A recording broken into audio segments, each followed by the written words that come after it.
Hello, very good morning. Welcome to Breakfast with Dan Walker and Louise Minchin. Our headlines for you at 6 o'clock this morning. More than 100,000 dead from COVID. The Prime Minister says he's deeply sorry for every life lost. Minister, I take full responsibility for everything that the government has done. Despite infections falling, the Chief Medical Officer warns there will be a lot more deaths over the next few weeks.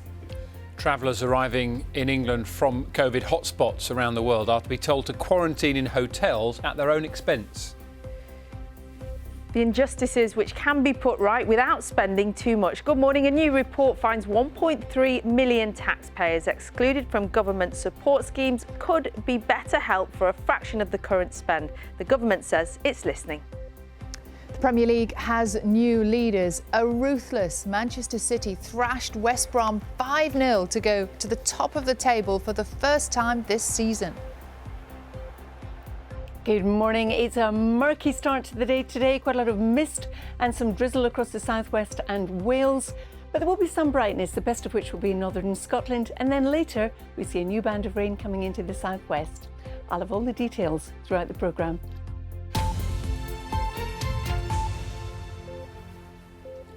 Good morning. It's Wednesday. It's the 27th of January. And the top story for you this morning is that Boris Johnson says he takes full responsibility for the government's handling of the pandemic after the number of people who've died within 4 weeks of a positive COVID test passed 100,000.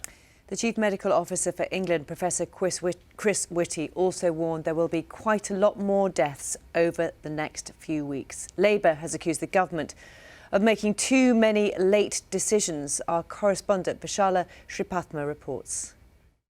Each number was someone that was loved, and someone who loved in return.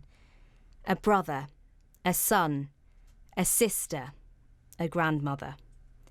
Here are just some of the 100,000 who've lost their lives.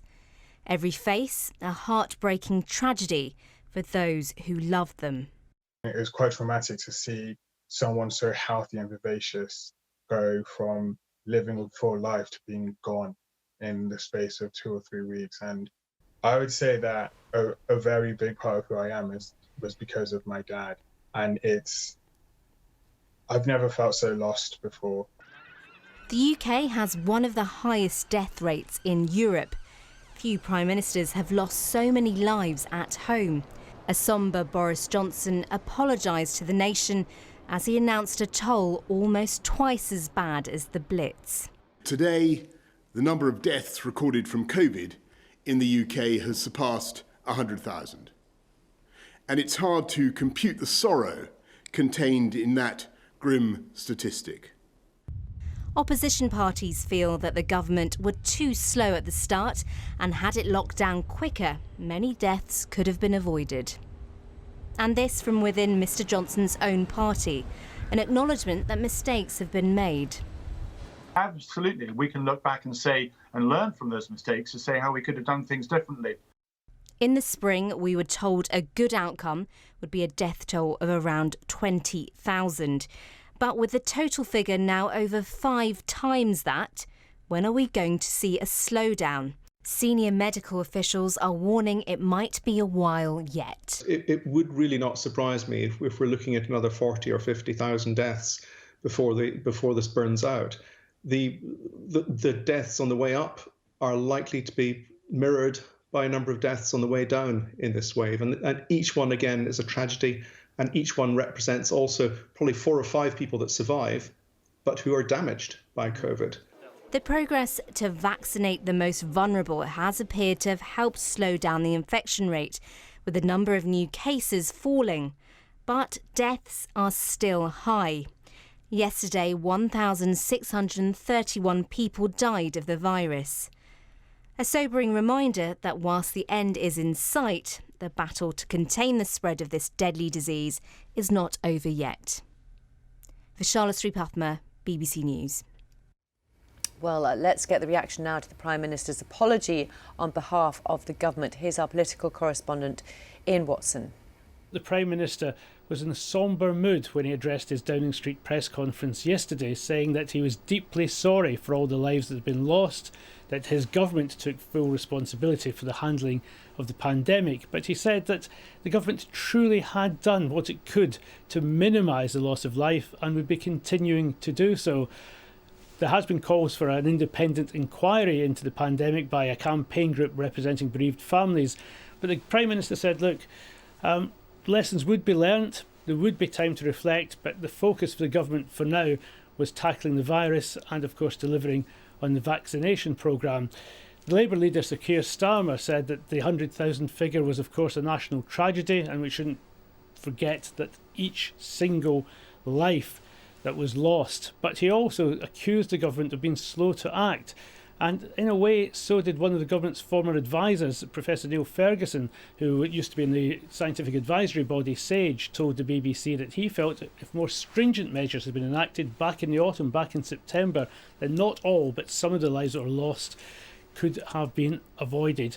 So the government's going to come under huge scrutiny over how it's handled the pandemic, but for the moment its hope is that if it can deliver the vaccine and deliver a way out of the pandemic, then obviously further lives will be saved, but the political mood in the country will also become more positive.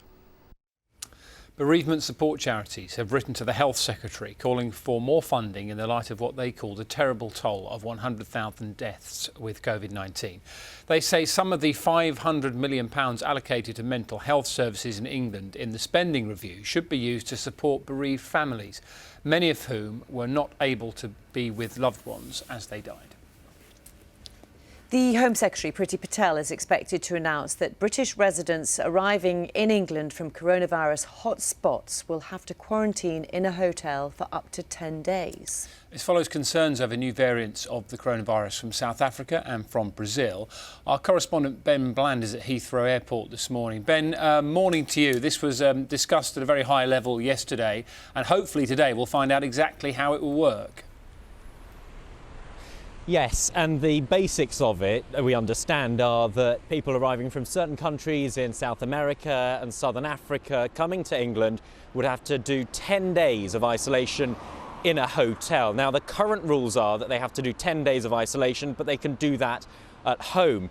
The idea of this is to make sure that people comply with that period, and it's because of those new variants, the one identified in Brazil and the one identified in South Africa. The concern is that just as the UK is getting on top of the variants that are here through the vaccine programme, that these new variants, which the vaccines may or may not be as effective against, could end up causing problems, setting us back once again. And the other big issue with this is cost.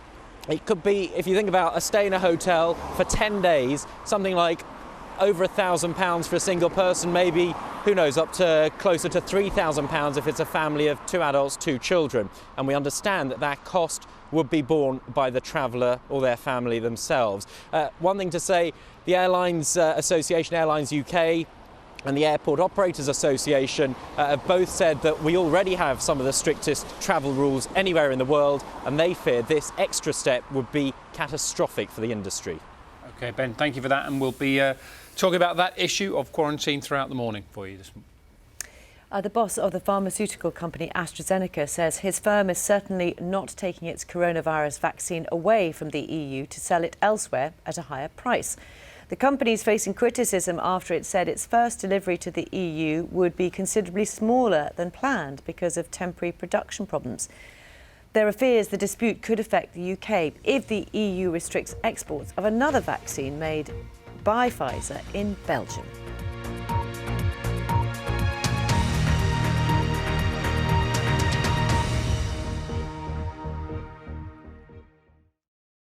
See the headlines as they happen and watch BBC News live in the app and get the full story with bbc.co.uk/news. Follow the story for all the latest with BBC News.